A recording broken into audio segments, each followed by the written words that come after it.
Dito sa atin sa Pilipinas, kapag nilabas mo ang dila mo, sa ibang kultura, ano yan, pagpapakita ng malakas ka, matapang ka. Pero dito sa atin, pag nilabas mo ang dila mo, ano ibig sabihin yan? Walang respeto. Labas mo ang props ko. Hindi na. Ah. Ayan na! Ayan na! Ano sinasabi niya sa inyo? Be! Naisahan ko kayo! Ako meron! Kayo wala! Anong tawag sa ganitong tao, mga anak? Walang? Oh. Klaro yan ha? At kanino siya walang respeto? Sa inyo. Kung pumili na kayo ng mayor, Yorme Isko Moreno ang mayor ko, iboto niya na lahat ng kasama niya diretso. Yes! Hindi pwede nakukuha kayo ng mayor dito, kandidato sa kabila, vice mayor, isang konsehal, dalawa dito, dalawa doon. Dahil magkakagulo lang ang syudad ninyo. Hindi makakagalaw ang mayor ninyo, hindi makakagalaw ang vice mayor ninyo dahil magbabangayan yan sila sa politika. Kaya diretsuhin na natin ang lahat ng mga kandidato ni Mayor Isko Moreno Dumagoso. Yes! Anong distrito nga ba tayo? Sino nga ba yung congressman dito? Joey Oy!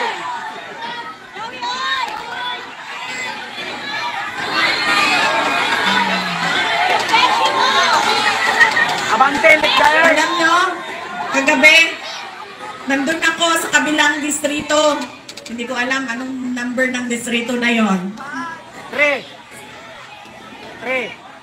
Yung Chihuahua ba yun? Ano yun? 3. Ha? Chihuahua? 3. Chihuahua. Chihuahua. Kawawa. Kawawa siya kagabi. Hindi siya makasagot. Yan, kasi siya kandidato, ako hindi kandidato, hindi siya makabanat sa akin. Wala siya mabanat sa akin. Sigurado. Ay, nako, tandaan nyo, pagkatapos ng eleksyon na ito, magpapatawag na naman yan dyan sila sa House of Representatives. Kaya meron pa silang isang kalahating buwan, diba? Oh. Patawag na naman kami, papakulong na naman kami, papaiyakin na naman yung mga kasamahan ko. Sigurado na ako. Diba? Hindi ko na alam kung ano ba talaga ang plano ng administrasyon na ito para sa bayan. Dahil wala naman tayong nakikitang pagbabago. Ang lagi lang nilang ginagawa, hinahabol si Inday Sara. No? Gusto nila burahin si Inday Sara. Sinubukan nila, nag-investigate sila sa loob ng House of Representatives. Walang nangyari. Natigil lang, hindi mo alam bakit natigil. Tapos sasabihin nila, hindi makasagot. Pupunta kami. Kayo ang tumigil, tawag niyo ulit kami. Magpahiring kayo ulit. In-impeach nila si Inday Sara. Nandiyan pa rin si Inday Sara. Sabi nila, nakawin na lang natin ang tatay ni Inday Sara. Kidnapin na lang natin. Pero nandito pa rin si Inday Sara. Kaya antay kayo. Marami pa yung darating. Ano nga ba distrito natin? Yes! Sino nga bang congressman dito?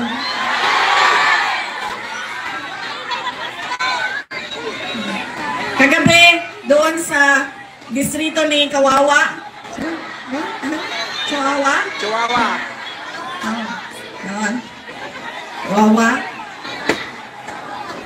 Nagmumura ako. Bakit? Kasi, minura niya ako nang hindi niya ako kilala. At hindi man lang kahit isang beses kami nagkita sa buong buhay namin. Kaya minumura ko siya. Dito sa inyong, ano nga bang distrito? Sino nga bang natin? Congressman natin?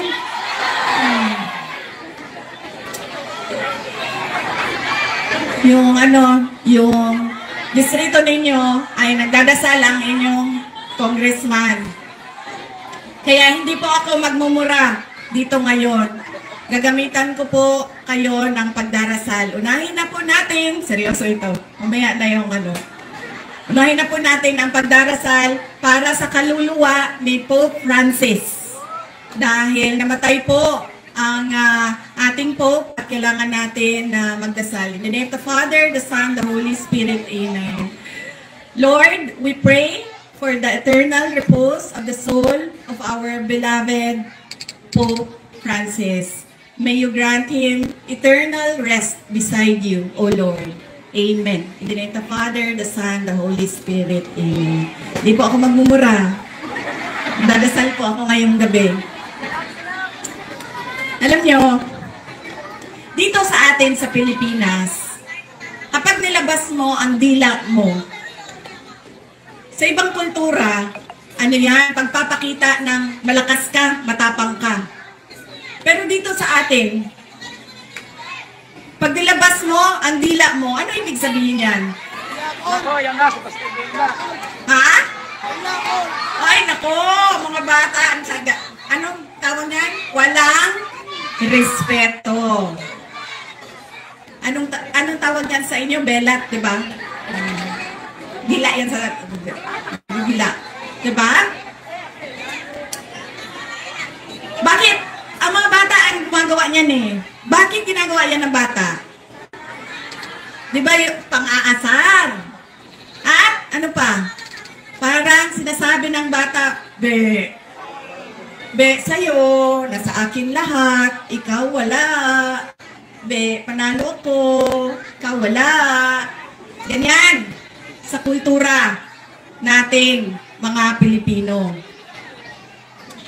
Nasaan na ang aking props? Kagabi may apple ako, ngayong gabi.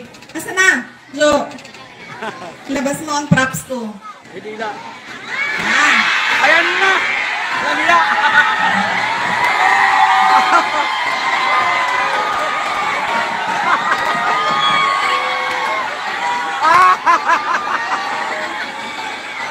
Ay! Anong distrito tayo? Sinong congressman natin? Tama. Nasa tamang distrito ako, Joey. 6? District 6? Siyudad ng Maynila, Congressman Joey Uy. Tama ko, no? Ano sinasabi niya sa inyo? Be! Naisahan ko kayo. Ako meron. Kayo wala. Ay! Ano nga ba distrito ito? Sino nga ba congressman natin? Anong tawag sa ganitong tao? Mga anak? Walang? Oh. Klaro yan ha? At kanino siya walang respeto? Sa inyo. Sa inyo siya walang respeto. Be, ako nakaupo. Kayo nagugutom. Ay! Ano nga ba distrito ito? Sino ang congressman natin? Klarong-klaro na yan, ha? Congressman, huwag mo ilalabas yung dila mo. Pakita mo ngipin mo. Yan. Yan nyo? Nakasmile. May respeto sa tao. Smile. Balita ko, mabait daw yung kandidato ninyo dito. Papakita ng ngipin, nagsismile. Ano nga ba distrito natin? Sino nga ba congressman natin? Okay. Nasa 6th district ako ng siyudad ng Maynila. Ang congressman dito ay si Joey Uy. Tama? Mga kababayan, ang lahat ng ginagawa natin ay para sa Diyos, sa bayan, at sa bawat pamilyang Pilipino. Syukran. Umani naman ito ng iba't ibang reaksyon mula sa ating mga netizens. Ayon kay Domingo Lopez, sa sariling teritoryo pa talaga ni Resbacan, nakakahiya yun. Huwag niyo kasi inaapi ang aming vice-presidente. Pahayag naman ni Mel C. Reyes, mas delikado talaga kalaban si VP Inday kaysa kay PRRD kaya takot na takot sila dyan. At ito naman ang saloobin mula sa ating kababayan na si Lenlen Reyes, dahil kung tutong pastor yan di niya magagawa yan. Alam nyo Enman pag pastor ang laki ng rep isto nagtao sa kanila. Mga kababayan feel free to comment below para maglabas ng saloobin sa balitang ito.